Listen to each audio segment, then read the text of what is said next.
Hello my friends, welcome to comics my life channel. और आज हम आपके सामने पेश करने जा रहे हैं बाकीलाल की एक और शानदार कॉमिक्स, राजकोष के लुटेरे। तो आप चैनल पर फर्स्ट टाइम आए हैं तो भाई चैनल को सब्सक्राइब कर लो ऐसी ऑसम कॉमिक्स के लिए। चलिए शुरू करते हैं। राजकोष के लुटेरे, ये देख सकते हैं इसका कवर फर्स्ट। राजकोष के लुटेरे। डाकू सुल्तान सिंह अपने साथियों के साथ आंधी तूफान की तरह उधमपुर के राजमहल की ओर बढ़ रहा था। और उधमपुर के राजमहल पर पहुंचते ही डाकुओं की सुरक्षा पर तैनात सैनिकों पर आक्रमण कर दिया। आहा। और जल्दी सैनिकों को मारकर सुल्तान सिंह उसके साथी महल में प्रविष्ट हुए। और फिर कुछ देर में ही राज्य के कोषागार में, हा साथियों, लूट लो सारा राजकोष, जल्दी करो, राजा के दूसरे सैनिकों के आने से पहले हम निकल जाना चाहते हैं। जिस आंधी तूफान के साथ सुल्तान सिंह ने आक्रमण किया था उसी की तरह खजाना लूटकर वह चला गया।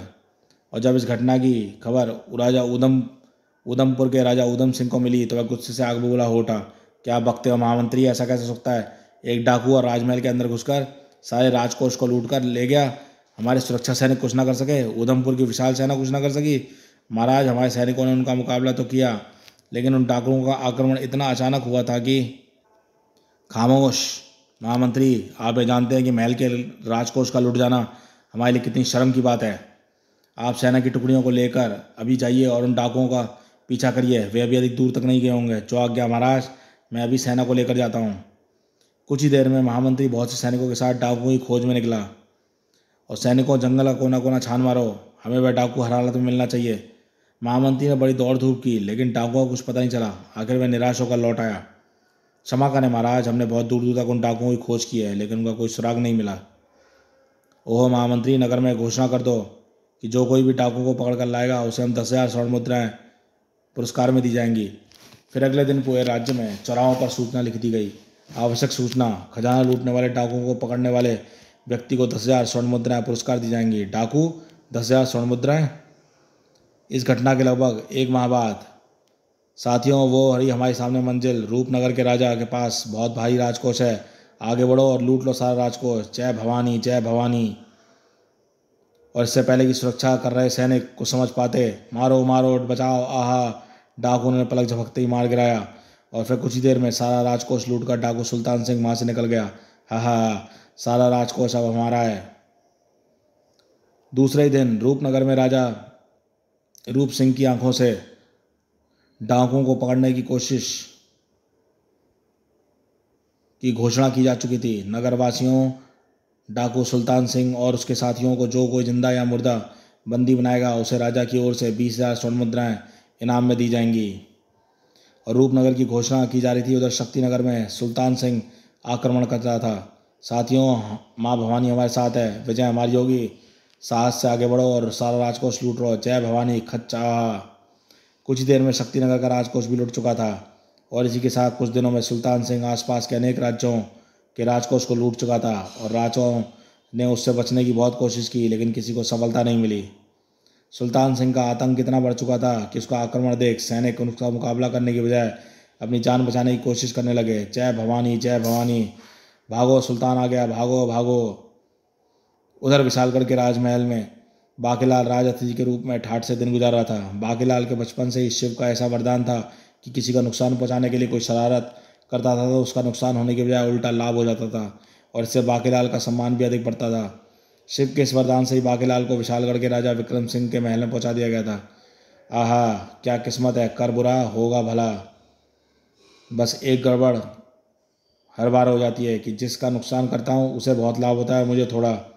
लेकिन इस बार कोई ऐसा चक्कर चलाऊंगा कि योजना की टांग भी ना टूटे और मालामाल हो जाऊं। बस मौका मिलने की देर है। अभी बाकीलाल सोच ही रहा था कि तभी, श्रीमान जी, आपको महाराज ने बुलाया। सत्यानाश हो महाराज का, सब मज़ा खराब कर दिया। ऊंचे ऊंचे गद्दों में कितना मज़ा आ रहा था। महाराज से कहो हम अभी आते हैं। जब बाकीलाल राजा विक्रम सिंह के पास पहुंचा, आओ बाकीलाल, हम तुम्हें याद कर रहे थे। कहिए महाराज, आपने कैसे याद किया? मैं तो हर समय आपकी सेवा में तत्पर हूँ। अवश्य कोई गड़बड़ है, तभी तो महामंत्री, सेनापति आदि सभी यहाँ मौजूद हैं। लगता है ये सब मुझे किसी मुसीबत में फंसाने जा रहे हैं। बाकीलाल, समीप राज्यों में एक खूंखार डाकू सुल्तान सिंह ने भयंकर तबाही मचा रखी है। वह अनेक राज्यों को राजकोष लूट चुका है। महाराज, आप बिल्कुल चिंता न करें, बाकीलाल के होते हुए हमारे राज्य में कदम भी नहीं रख सकेगा। यूँ तो बाकीलाल जी, हम अपने राजकोष को बहुत सुरक्षित कर दिया है, लेकिन फिर भी हम चाहते हैं कि आप कुछ ऐसा उपाय करें जिससे राजकोष बिल्कुल साफ सुरक्षित रहे। वह सब ठीक है, लेकिन मैं एक बार अपनी आंखों से सुरक्षा व्यवस्था देख लेना चाहता हूँ। ठीक है, तुम अभी हमारे साथ चलकर उस सुरक्षा व्यवस्था को देख सकते हो। हम महामंत्री और सेनापति के साथ कहीं भी चल रहे हैं। वहीं से फिर बाकीलाल राजा विक्रम सिंह महामंत्री और सेनापति के साथ राजकोष की सुरक्षा व्यवस्था देखने चल दिए। एक लंबा गलियारा पार करने के बाद सब विशाल कक्ष में पहुंचे। विशाल कक्ष में पहुंचकर महामंत्री के अंदर से दरवाजा बंद किया। फिर उन्होंने एक दूसरे दरवाजे को खटखटाया, खट खट खट खट। अगले ही पल, अरे यह क्या, कमरे का फर्श तो नीचे की ओर धंस रहा है। बहुत अच्छा। फर्श के हटने के बाद विशाल घर का दरवाजा खुल गया। चर्र चर्र चर्र। उस महल दरवाजे में प्रवेश करके एक लंबे गलियारे को पार करते हुए सब विशाल लोहे के दरवाजे के पास पहुंचे। अरे यह तो बिल्कुल तिलिस्मी कहानियों के महल की तरह बना है। यह दरवाज़ा कैसे खुलेगा महामंत्री जी? मेरे पाँव के नीचे देखिए महाराज। फर्श के इस टुकड़े के पाँव को 3 बार दबाने से ये लोहे का दरवाज़ा स्वयं खुल जाएगा। फर्श के टुकड़ों को दबाते ही लोहे का दरवाज़ा खुलता चला गया। ओहो, सचमुच बहुत सुरक्षित रखा है खजाना, लेकिन चिंता मत करो, सब बोझ हल्का कर दूंगा। उस दरवाजे को पार करके वे सब अंदर पहुंचे। महाराज, इस तालाब के उस पार विशाल कक्ष में राजकोष रखा है और हमारे विशेष सैनिक पहरा दे रहे हैं। लेकिन इस तालाब को पार करते ही डाकू विशाल कक्ष से राजकोष को लूट सकते हैं। नहीं महाराज, यह संभव नहीं होगा। यह तालाब बहुत गहरा है। फिर से मांसभक्षी मगरमच्छों को मारकर उन पर पार पहुंचना कठिन है, और इस पार पहुंचने से पहले हमारे सैनिक विशाल नाग बाणों से डाकुओं को मारकर बीच में डुबो देंगे। लेकिन अगर उस विशाल कक्ष में जाना चाहें तो कैसे रोका जा सकता है? हम लोग बहुत आसानी से जा सकते हैं। देखिए, यहाँ पर बहुत सी रंग बिरंगी कीलें हैं।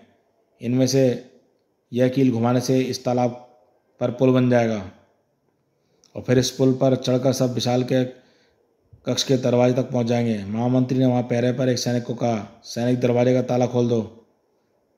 जैसे ही विशाल कक्ष का दरवाजा खुला, बाकीलाल अंदर जाने लगा। ठहरिए बाकीलाल जी, दरवाजा खुला होने पर भी आप कक्ष में प्रवेश नहीं कर सकते।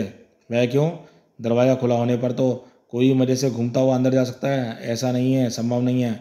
और महामंत्री ने एक सैनिक से भाला खुले दरवाजे से अंदर की ओर फेंका, और भाला भी हवा में था कि आग की लपट उसकी ओर बढ़ी। पाल वाल बचा, नहीं तो अभी राम नाम सत्य हो जाता। कुछ ही पलों बाद भाला जलकर भस्म हो गया। फिर दरवाजे में लगी एक कील को घुमाकर महामंत्री ने विशाल कक्ष में प्रवेश किया, और अंदर जाते ही पूरा कक्ष रोशनी से चमक उठा। महाराज, यह सब सुरक्षा व्यवस्था हमारे राजगुरु सिद्धनाथ ने अपने तिलिस्मी विद्या से की है। सचमुच यहाँ तो हमारा राजकोष पूरी तरह सुरक्षित रहेगा। आह, इतना विशाल राजकोष! एक बार मैं सारा राजकोष ले जाने में सफल हो जाऊँ, फिर देखना मेरी 7 पीढ़ियाँ मौज से रहेंगी। बाकीलाल, क्या सोच रहे हो? तुमने सुरक्षा व्यवस्था के बारे में कुछ नहीं कहा? कुछ नहीं महाराज, सुरक्षा व्यवस्था बहुत अच्छी है। फिर सब वापस लौट पड़े, और बाकीलाल कुछ और ही सोच रहा था। इस सारी सुरक्षा व्यवस्था की ऐसी की तैसी ना कर दी तो मेरा नाम बाकीलाल नहीं। उस दिन प्रतिदिन डाकू सुल्तान सिंह का प्रकोप बढ़ता जा रहा था, और दूर दूर के राज्यों में राजा उसके नाम से भयभीत थे। एक दिन अमरपुर में, सेनापति जी, सुल्तान सिंह कभी भी हमारे महल पर आक्रमण कर सकता है। तुमने राजकोष की सुरक्षा के लिए क्या प्रबंध किया है? महाराज, मैंने एक ऐसा काम किया है कि अगर सुल्तान सिंह राजकोष वाले भवन की ओर बढ़ा तो वह हमारे जाल में फंस जाएगा। तुमने ऐसा क्या किया है सेनापति? महाराज, मैंने राजकोष वाले भवन के पास गहरी खाई खुदवाकर उसमें सारी घास फूस बिछा दी है। ठाकुर उस खाई में गिरकर घायल हो जाएंगे और हम उसे आसानी से पकड़ लेंगे। कुछ ही दिन बीते थे कि डाकू सुल्तान सिंह अमरपुर के राजकोष को लूटने के लिए राजमहल पर आक्रमण कर दिया। साथियों, टूट पड़ा उन सैनिकों पर। कुछ ही देर में सारा राजकोष हमारे हाथ में होगा। कुछ ही देर में सुल्तान सिंह के द्वार पर खड़े सैनिकों ने मारकर राजमहल में प्रवेश किया। तब वे सब राजकोष के भवन के पास पहुंचे। क्या बात है लाखन सिंह, राजकोष के भवन में के पास मुट्ठी भर सैनिक? अवश्य राजा ने राजकोष की सुरक्षा कोई विशेष प्रबंध किया है सरदार। भवन पर सीधे आक्रमण करने के बजाय हमें 1-2 साथियों को वहां भेजना चाहिए, ताकि शत्रु की चाल का पता चल सके। फिर सुल्तान सिंह ने 2 साथियों को वहां ले जाने के कहा, और वे दोनों भी भवन की ओर बढ़ ही रहे थे। ओहो, बचाओ, आग! ओहो, तो यह क्या? यह है इनका सुरक्षा प्रबंध। लाखन सिंह इस भवन के पीछे की ओर से हमला करके राजकोष लूटेंगे। फिर सुल्तान सिंह ने भवन के पीछे की ओर जबरदस्त हमला किया, और कुछ ही देर बाद अमरपुर का सारा राजकोष लूट कर ले गए, और जंगल के बीच बने अपने अड्डे पर पहुंचकर सुल्तान सिंह हर बार की तरह लूट के माल का बंटवारा कर दिया। साथियों, लूट के माल के 3 हिस्से मेरे और 1 हिस्सा तुम्हारा, और अब इसे एक हिस्से में आपस में बांट लो तुम सब। ओहो, लूट के बंटवारे में फिर बेईमानी। सरदार ने 3 हिस्से ले लिए। सुल्तान सिंह खुश होकर अपने हिस्से का माल ले लिया। आहा, इतना माल! कुत्ता कमीना हर बार ज़्यादा हिस्सा ले जाता है। नहीं, मैं यह बेईमानी अब नहीं चलने दूंगा। मैं सुल्तान सिंह से बराबर का हिस्सा लूंगा। छोटे ठाकुर, क्या सोच रहे हो? जल्दी से माल का बंटवारा कर दो। लाखन काका, यह बंटवारा मैं नहीं कर सकता, तुम ही सबको बांट दो। और मंगल सिंह दूसरी ओर चला गया और सब डाकुओं को उनका हिस्सा बांटकर अंत में लाखन सिंह मंगल सिंह के पास पहुंचा। ये लो छोटे ठाकुर, तुम्हारे हिस्से का माल, उधर रख दो काका। क्या बात है छोटे ठाकुर, तुम लोग लूट के हिस्से को लेते बहुत खुश होते हो और तुम्हें, लेकिन एक तुम हो कि तुम्हें कोई खुशी नहीं होती। काका, खुशी तो मुझे होती है, लेकिन वह लूट का हिस्सा नहीं है, मेरी तरफ फेंका हुआ एक भीख का एक टुकड़ा है। मैं तुम्हारी बात नहीं समझा छोटे ठाकुर। लाखन काका, हिस्से का मतलब सब साथियों में बराबर होना है, लेकिन बेईमानी से दिया गया हिस्सा भीख का टुकड़ा होता है। ओह, अब मैं तुम्हारी बात समझा, तुम ठीक कहते हो छोटे ठाकुर, लेकिन यह बात दूसरे किसी साथी के सामने नहीं कहना, वरना अगर उसने सरदार से कह दिया तो सरदार तुम्हें बागी कहकर मौत के घाट उतार देगा। मुझे मौत का भय मत दिखाओ लाखन काका, अपने अधिकार के लिए मैं मौत से भी टकरा जाऊंगा। वह छोटे ठाकुर, सचमुच तुम बहुत बहादुर हो और वह वक्त आ गया कि तुम्हें राज की बात बताऊं जो मैंने वर्षों से छिपा रखी थी। राज की बात काका? कौन सी बात तुमने छिपा कर रखी है? यह उस समय की बात है, तुम्हारे पिता ठाकुर संग्राम सिंह दल के सरदार हुआ करते थे और एक दिन वह मणिकपुर को लूट पाट कर रहे थे और राजा सैनिकों ने उन्हें घेर दिया था। बहुत भयंकर युद्ध हुआ। उस दिन हमारे बहुत से साथी मारे गए और फिर हमें सरदार ने उस जगह से भागना पड़ा। सुल्तान सिंह भी हमारे साथ था। उस जंगल में सुरक्षित पहुंचा, लेकिन दल का सरदार बनने की लालच में सुल्तान सिंह ने संग्राम सिंह की हत्या कर दी। आहा सुल्तान, धोखा! आहा, मैं सरदार बनूंगा। और इस तरह सुल्तान सिंह दल का सरदार बन गया। ओहो, तो मेरे पिता का हत्यारा है सुल्तान सिंह है। सुल्तान, मैं तो जिंदा नहीं छोड़ूंगा, कभी नहीं। ठहरो छोटे ठाकुर, सुल्तान सिंह को मारने का समय अभी नहीं आया है। इसके लिए तुम्हें प्रतीक्षा करनी होगी। नहीं, मैं एक दिन भी प्रतीक्षा नहीं कर सकता। बुद्धि से काम लो छोटे ठाकुर, अभी दल के लोगों को अपने साथ मिलाना है। बंटवारे के नाम पर हम लोगों को सुल्तान सिंह के खिलाफ कर सकते हैं, ठीक है, लेकिन सुल्तान सिंह का अधिक दिन जीवित रहना मैं बर्दाश्त नहीं कर सकता। तुम्हें अधिक दिन की प्रतीक्षा नहीं करनी पड़ेगी। उधर दौलतपुर के राजा धनराज सिंह डाकू सुल्तान सिंह से बेहद भयभीत थे। महाराज, आप बिल्कुल चिंता न करें, मैंने राजकोष की सुरक्षा का ऐसा प्रबंध किया है कि सुल्तान सिंह कभी उसकी परछाई को भी छू नहीं सकता। नहीं, अब हमें किसी पर विश्वास नहीं होता। उसके अनेक राज्यों के राजकोषों को चुटकी बजाते ही लूट लिया। महाराज, मैं पूरी सेना के राजकोष की सुरक्षा पर लगा देता हूँ। नहीं, तब शायद हम राजकोष की रक्षा ना कर पाएँ। और फिर कुछ सोचकर राजा धनराज सिंह ने कहा, महाराज, मंत्री जी, हमने सुना है विशालगढ़ के राजा विक्रम सिंह ने अपने राजकोष को बहुत सुरक्षित ढंग से रखा है। हाँ महाराज, हमारे गुप्तचरों ने भी ऐसी सूचना दी है। अभी तक सुल्तान सिंह ने विशालगढ़ के राजकोष को लूटने की कोशिश भी नहीं की है। शायद वह उस राजकोष को लूटने से डरता है। मंत्री जी, मैं सोचता हूँ कि हम भी अपने राजकोष की बहुमूल्य वस्तुएं, हीरे जवाहरात राजकोष में रख दें। और राजा विक्रम सिंह हमारे अच्छे मित्र हैं। आप ठीक सोच रहे हैं महाराज, हमें ऐसा ही करना चाहिए। तो ठीक है महाराज, आज ही अपने राजकोष की बहुमूल्य वस्तुएं विशालगढ़ भेजने का प्रबंध करो, लेकिन यह सब काम बहुत होशियारी से होना चाहिए। महाराज, मैं सभी वस्तुओं में ऐसे गुप्त ढंग से विशालगढ़ भेजूंगा कि किसी को कानो कान खबर तक नहीं होगी। और फिर तीर्थयात्रियों के रूप में सैनिकों का एक दल बहुमूल्य वस्तुओं को लेकर विशालगढ़ की ओर रवाना हो गया। और फिर देखते ही देखते अन्य निकटवर्ती राजाओं ने भी गुप्त रूप से अपना राजकोष विशालगढ़ में भेज दिया। और राजा विक्रम सिंह ने अपने दरबार में बैठे थे कि नरसिंहपुर का एक सैनिक सामने आ पहुंचा। महाराज की जय हो। नरसिंहपुर के राजा रंजन सिंह ने अपना राजकोष सुरक्षित रखने के लिए भेजा है। महाराज धर्म सिंह, नरसिंहपुर के राजकोष को भी अपने राजकोष के साथ सुरक्षित रखवा दोगे? जो आज्ञा महाराज। और नरसिंहपुर का राजकोष भी विशालगढ़ के राजकोष के पास रखवा दिया गया। और एक दिन महामंत्री, अनेक राज्यों के राजकोष विशालगढ़ पहुंच चुके हैं। अब इन राजकोषों को सुरक्षित रखना हमारी प्रतिष्ठा का प्रश्न बन गया है। महाराज, आप बिल्कुल चिंता न करें, हमारा सारा राजकोष पूरी तरह सुरक्षित है। कोई चिड़िया भी पंख नहीं मार सकती। चिंता मत करो, एक बार जरा सा मौका लगने दो, जरा बोझ हल्का कर लूँगा, सारे बोझ हल्के कर दूंगा। और इस बार बेखबर है, एक दिन डाकू सुल्तान सिंह ने राजकोष लूटने के लिए नरसिंहपुर की ओर बढ़ा। सुना है नरसिंहपुर के राजा के पास हीरे जवाहरात का बेशकीमती राजकोष है। हाँ सरदार, यह भी सुना है कि उसके पास बहुत एक सेना भी नहीं है। फिर तो यह सारा राजकोष बहुत आसानी से हमारे हाथ आ जाएगा। हा हा, कुत्ता फिर लूट के माल के 3 हिस्से अपने पास रखेगा। नरसिंहपुर में राजकोष भवन के पास पहुंचते ही सुल्तान सिंह ने हमला बोल दिया।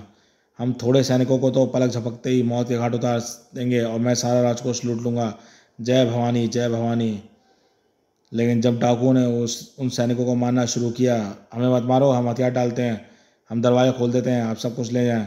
सैनिकों ने भवन के दरवाजे खोल दिए और सुल्तान सिंह धड़धड़ाता हुआ भीतर प्रविष्ट हुआ। लेकिन जब थोड़ी सी स्वर्ण मुद्राओं के अलावा कुछ नहीं मिला तो वह आग बबूला हो उठा। लाखन सिंह, यहाँ तो कुछ भी नहीं है, सारा राजकोष कहाँ गया? लगता है राजा ने राजकोष कहीं छिपा दिया है। लाखन सिंह, ऐसा कभी नहीं हुआ। सुल्तान को खाली हाथ लौटना पड़ा। अवश्य राजा ने सारा धन कहीं छिपा कर रखा है। घेर लो साथियों को, इन सैनिकों को, और इनसे पूछो राजा ने सारा राजकोष कहाँ छिपाया है।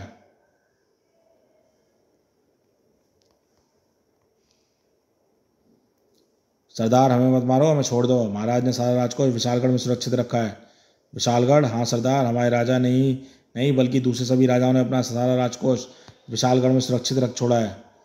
वापस चलो साथियों। सभी डाकू वापस लौट पड़े। उस दिन सुल्तान सिंह ने अपने साथियों से कहा, साथियों, आज हमें पहली असफलता का मुंह देखना पड़ा, लेकिन अब हमें एक बहुत बड़ी सफलता भी हाथ लगेगी। हम कुछ ही दिनों में विशालगढ़ पर आक्रमण करके एक साथ बहुत से राज्यों का राजकोष लूट लेंगे। लेकिन मैं तुम्हें उस राजकोष को नहीं लेने दूंगा। लेकिन सरदार, हमें विशालगढ़ के राजमहल पर आक्रमण करने के लिए पहले वहाँ की सुरक्षा व्यवस्था की जानकारी अवश्य लेनी चाहिए, क्योंकि वहाँ पर बहुत से राज्यों का राजकोष रखा हुआ है और अवश्य उसकी सुरक्षा बहुत मजबूत व्यवस्था की गई होगी। लाखन सिंह, ठीक कहते हैं सरदार। ठीक है, कल कुछ लोग वेश बदलकर विशालगढ़ जाएंगे और राजकोष की सुरक्षा व्यवस्था का पता करेंगे। और अगले दिन लाखन सिंह और मंगल सिंह वेश बदलकर विशालगढ़ की ओर चल दिए। उधर विशालगढ़ के राजमहल में राजा विक्रम सिंह गहरी चिंता में डूबे थे। आधी रात बीत चुकी थी, लेकिन विक्रम सिंह को नींद नहीं आ रही थी। निसंदेह महामंत्री ने राजकोष की सुरक्षा व्यवस्था तो की है, लेकिन फिर भी किसी दिन सुल्तान सिंह किसी तरह सारे राजकोष को लूट ले जाने में सफल हो गया तो मैं इन राजाओं का धन कैसे लौटाऊंगा? विशालगढ़ की एक एक ईंट भी बेच दूंगा तो इनका राजकोष नहीं लौटा पाऊंगा। मुझे इस राजकोष की अतिरिक्त सुरक्षा व्यवस्था करनी होगी। कल सुबह ही महामंत्री से अधिक सुरक्षा करने के लिए कहूँगा।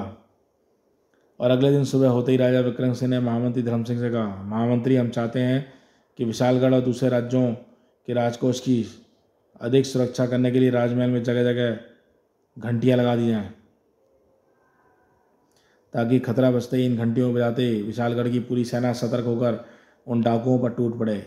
और बाकेला, तुम समय समय पर जाकर राजकोष की व्यवस्था देखोगे, ताकि कोई भी गड़बड़ होने पर खतरे की घंटी बजाकर सेनापति को सूचना दे सको। आप चिंता न करें, मैं एक एक पहरे पर राजकोष को लाकर देखता रहूँगा। राजा विक्रम सिंह के पास वापस लौटने पर बाकेलाल उस राजकोष को उड़ा लेने की योजना पर मन ही मन खुश हो रहा था। और उधर बाकेलाल, उधर लाखन सिंह और मान सिंह ने लौटकर विशालगढ़ के राजकोष सुल्तान सिंह के बारे में बताया। सरदार, उस राजकोष के बारे में राजा विक्रम सिंह के अलावा महामंत्री, सेनापति और एक विशेष व्यक्ति बाकेलाल ही जानते हैं, जो इस समय विशालगढ़ के अतिथि गृह में रह रहे हैं। बाकेलाल? लाखन सिंह, अगर इस बाकेलाल को पकड़ लिया जाए तो हम राजकोष का रास्ता मालूम हो सकता है। हाँ सरदार। तो फिर देर किस लिए? आज रात ही बाकेलाल को अतिथि गृह से उठा लिया जाए, हम उससे पूछकर सारा राजकोष लूट लेंगे। लेकिन कुत्ते, इस बार मैं तुझे राजकोष नहीं लेने दूंगा। इस बार सारा राजकोष होगा मेरा। और फिर उस रात लाखन सिंह, मंगल सिंह कुछ ही डाकू अतिथि गृह के पास पहुंचे। छोटे ठाकुर, मैंने खिड़की में रस्सी का फंदा फंसा दिया, अब तुम जल्दी ऊपर चढ़कर बाकेलाल को उठा लाओ। और रस्सी के ऊपर मंगल सिंह, कुछ डाकू ऊपर चढ़ गए और अतिथि गृह के कोमल गद्दों पर लेटे बाकेलाल की आंखों में नींद का नाम नहीं था। उसकी आंखों के सामने विशालगढ़ का राजकोष घूम रहा था। और तभी बाकेलाल की आंखें खुली। कौन हो तुम लोग यहाँ कैसे आए? हम तुम्हें लेने आए हैं, और अगर तुमने शोर मचाया तो अभी खंजर घोंप देंगे। क्या चाहते हो तुम? मेरे पास कोई राजकोष नहीं है, मैं राजकोष की चोरी नहीं की। चुपचाप हमारे साथ चलो, अगर जरा ही बोले तो गर्दन अलग कर देंगे। और फिर रस्सी के सारे उतरकर डाकू बाकेलाल को जंगल में ले गए। अभी तो राजकोष मेरे हाथ में नहीं लगा और डाकू मेरे पीछे लग गए। हे बजरंगबली, मेरी रक्षा करना, जय हनुमान। कुछ देर में उन डाकुओं ने बाकेलाल को सुल्तान के सामने पेश किया। सरदार, यह बाकेलाल है, इसे उस राजकोष की सुरक्षा के बारे में सब कुछ पता है। अरे बाप रे, कहाँ फंस गया? बहुत अच्छा बाकेलाल, हमें उस राजकोष के बारे में सब कुछ सच सच बता दो, नहीं तो हम तुम्हारा खूबसूरत सिर धड़ से अलग कर देंगे। जय बाकेलाल। जब बाकेलाल कुछ नहीं बोला तो बोलो बाकेलाल, राजा विक्रम सिंह ने राजकोष की सुरक्षा का क्या प्रबंध किया है? मुझे कुछ नहीं मालूम, महाराज ने मुझे कुछ नहीं बताया। अच्छा, तो तुम ऐसे नहीं बताओगे? लाखन सिंह, बाकेलाल के हाथ काट दो। हाय मेरे प्यारे प्यारे हाथ सरदार, बताता हूँ, बताता हूँ। पहले यह वायदा करो कि आप मेरे हाथ नहीं काटोगे। हाथ कट जाएंगे तो मैं हलवा पूरी मिठाई कैसे खाऊंगा। फिर बाकीलाल ने डरते हुए सारी सुरक्षा व्यवस्था सुल्तान सिंह को बता दी। लेकिन सरदार, आप मेरी सहायता के बिना उस राजकोष तक नहीं पहुंच सकेंगे। क्योंकि आप मेरी सहायता चाहते हैं तो मुझे लूट के माल में से आधा हिस्सा देना होगा। बाकीलाल, तुम सुल्तान सिंह से आधा हिस्सा मांग रहे हो, हम तुम्हारी जुबान काट लेंगे। सोच लो सरदार, अगर आपने मेरी जुबान काट दी तो राजकोष तक पहुंचने की जानकारी कौन देगा। बहुत चालाक मालूम देता है। एक बार राजकोष मेरे हाथ लग जाए, सारी चालाकी निकाल दूंगा। अच्छा बाकीलाल, मैं तुम्हें राजकोष का 10वां हिस्सा दूंगा, लेकिन अब भी तुम्हें इनकार किया तो मैं तुम्हारी गर्दन अलग कर दूंगा। अरे बाप रे बेटा, बाके जो मिलता है चुपचाप ले ले, या तो गर्दन भी धड़ से अलग होती दिखाई पड़ रही है। सरदार, मुझे आपकी बात मंजूर है। तो ठीक है, राजकोष पर लूटने के बाद तुम्हारा हिस्सा नगर के बाहर शिव पुराने मंदिर में पहुंचा देंगे। राजकोष की सुरक्षा में बाकेलाल से सारी बातें पूछकर सुल्तान सिंह ने उसे फिर विशालगढ़ पहुंचा दिया। सुल्तान सिंह ने बताई योजना के अनुसार अगले रात बाकेलाल ने महल में लगी घंटियों की रस्सियां काट दी। यह रस्सी भी कट गई। अब ना रहेगी रस्सी और ना बजेगी घंटी। सेना को राजकोष के लूटने का पता भी नहीं चल पाएगा। हे भगवान, यदि सुल्तान सिंह राजकोष लूटने में सफल हो गया तो मैं उस हिस्से में तेरे मंदिर में चांदी का दीपक जलाऊंगा। रात के दूसरे ही पहर सुल्तान सिंह ने राजमहल पर चुपचाप आक्रमण कर दिया और राजमहल के दरवाजे पर खड़े सैनिकों को मारकर सुल्तान सिंह ने भीतर प्रवेश किया। ओह डाकू आ गए, तुरंत खतरे की घंटी बजाओ। अरे ये घंटियां तो बजती नहीं, रस्सियां कटी हुई हैं। आहा। फिर कुछ देर बाद सुल्तान सिंह अपने साथियों के साथ तालाब के किनारे कटकराने पहुंचा। सरदार, इस तालाब को कैसे पार करेंगे? इस तालाब में तो भयंकर मगरमच्छ तैर रहे हैं। ठहरो लाखन सिंह, बागेलाल ने किसी कील को घुमाने को कहा था। हाँ याद आया। और यह रही वकील है, यही वकील है जिसे घुमाने से यहाँ पुल बन जाएगा। और फिर सुल्तान सिंह के कील के घुमाते ही तालाब पर एक पुल बन जाएगा। पुल द्वारा तालाब पार करते ही सुल्तान सिंह विशाल कक्ष में सामने पहुंचा। पलक झपकते ही डाकुओं ने द्वार पर खड़े सैनिकों को मारकर विशाल कक्ष का द्वार खोल दिया और अभी कुछ डाकू भीतर प्रवेश किया। आहा, मैं जल गया, बचाओ। ठहरो साथियों, आगे मत बढ़ो, यह दरवाज़ा नहीं, मौत का कुआं है। तभी सुल्तान सिंह ने कुछ सोचा। यहाँ पर बागेलाल ने कोई चीज़ घुमाने के लिए कहा था। हाँ यह रही वकील, उसे अभी घुमाता हूँ। यह सोचकर सुल्तान सिंह उस कल की ओर कल की ओर बढ़ा। अब बाकीलाल द्वारा बताया गया कल को घुमाकर सुल्तान सिंह ने तिलिस्मी आँख को बंद कर दिया। साथियों, अब तुम सब निडर होकर अंदर जा सकते हो। फिर तो सभी राजकोष पर टूट पड़े। साथियों, सारा राजकोष उठा लो जल्दी। इतनी सारी स्वर्ण मुद्राएं, इतने सारे हीरे जवाहरात मैंने जीवन में नहीं देखे। मैं तो बस हीरे हीरे उठाऊंगा। और फिर सारा राजकोष लेकर सुल्तान सिंह वहाँ से निकल गया। और राजा विक्रम सिंह कुछ सैनिकों को राजकोष लूट जाने के लिए सूचना दी। नहीं, ऐसा नहीं हो सकता। यदि डाकुओं ने हमला किया था तो घंटियाँ क्यों नहीं बजाई गई? महाराज, हमने घंटियाँ बजाने की कोशिश की, लेकिन लगता है किसी ने पहले से ही घंटियों की रस्सियाँ काट दी थी। घंटियों की रस्सियाँ काट दी थी, लेकिन किसने? महामंत्री, हम उस नमक हराम का पता करो, हम उसे फांसी खिंचा देंगे। महाराज, घंटियों की रस्सियाँ काटने वाला अवश्य कोई महल का आदमी होगा। फांसी? बाप रे, मुझे तो अभी से ही खिसक कर शिव जी के पुराने मंदिर में पहुंचना चाहिए। अगर राजा को पता चल गया तो। और सभी राजा विक्रम सिंह सेनापति से कहा, सेनापति तुरंत सेना को आदेश दो, वे डाकुओं का पीछा करें, देश विदेश का कोना कोना छान मारो। मुझे सुल्तान सिंह जिंदा या मुर्दा चाहिए। महाराज, मैं पहले ही उन डाकुओं की तलाश में सेना भेज चुका हूँ। राजा विक्रम सिंह को सेनापति से बातें करने देख बाकीलाल खिसकने लगा। लेकिन बाकीलाल, तुम ऐसे चुपके से कहाँ जा रहे हो? मारे गए। महाराज, मैं अपने तरीके से उन डाकुओं को पकड़ने जा रहा हूँ। शाबाश बाकीलाल, हमें तुमसे यही आशा थी। बाकीलाल जल्दी से वहाँ पहुँचा। बच गए, नहीं तो राजा अभी पकड़ लेता। चलो बेटा बाकीलाल, भाग लो सिर पर पाँव रख कर। और इधर विशालगढ़ के बाहर पुराने शिव मंदिर में। साथियों, आज की लूट के माल के 3 हिस्से मैं लेता हूँ और 1/4 हिस्सा तुम सब बांट लो। बाकीलाल को कुछ नहीं मिलेगा, मैं उसे आते ही कत्ल कर दूंगा। ठहरो सरदार, इस बार लूट के माल में सबको बराबर का हिस्सा देना होगा। मंगल सिंह, जानते हो तुम क्या कह रहे हो? सरदार, मैं अपना हक मांग रहा हूँ और अपना हक मांगना कोई अपराध नहीं है।